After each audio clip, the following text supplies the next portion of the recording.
સુરતના new કોસળ road ઉપર આવેલા અમરોલી ઉત્તરાયણ બ્રિજ નજીક સ્થિત શંકેશ્વર કોમ્પ્લેક્સમાં તસ્કરો ફરી સક્રિય બન્યા છે. તસ્કરો રાતના સમયે કોમ્પ્લેક્સની 3 દુકાનોના શટરો ઊંચા કરીને ચોરીને અંજામ આપ્યો હતો. ચોરો દુકાનમાંથી રોકડ રકમ ઉપરાંત અન્ય મુદ્દામાલ પણ લૂંટી ગયા હોવાનું સામે આવ્યું છે. ચોરીની સમગ્ર ઘટના દુકાનોમાં લાગેલા સીસીટીવીમાં કેદ થઈ હતી. હાલમાં પોલીસ દ્વારા સીસીટીવી ફૂટેજના આધારે તસ્કરોની ઓળખ માટે તપાસ શરૂ કરવામાં આવી છે.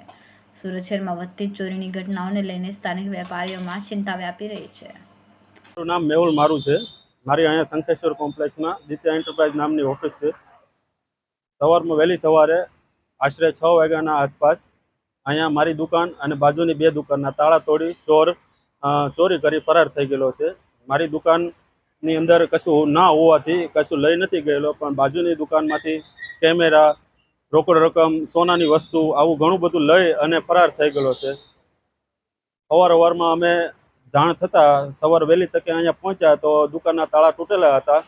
પોલીસ ફરિયાદ કરી, પોલીસ આવી અને તપાસ કરી. થોડી ઘણી પોલીસ ફરિયાદ ચાલુ છે. ત્યારે પોલીસ પોતાની કામગીરી કરી રહી છે અને ઘણી બધી વસ્તુ લઈને ચોર ફરાર થઈ ગયેલો છે. કેમેરો લઈ ગયેલો છે, રોકડ રકમ લઈ ગયેલો છે, એક સોનાની વસ્તુ હતી, ઘણું ખરું લઈને વયો ગયેલો છે. સવારમાં આશરે 6:15 ટાઈમ હતો. 6:15 ટાઈમે આવીને ચોરી કરીને નાસી ગયેલો છે. હા, સીસીટીવીમાં ચોર દેખાય છે. એકલો વ્યક્તિ છે અને એકલા ચોરી કરીને ફરાર થઈ ગયેલો છે.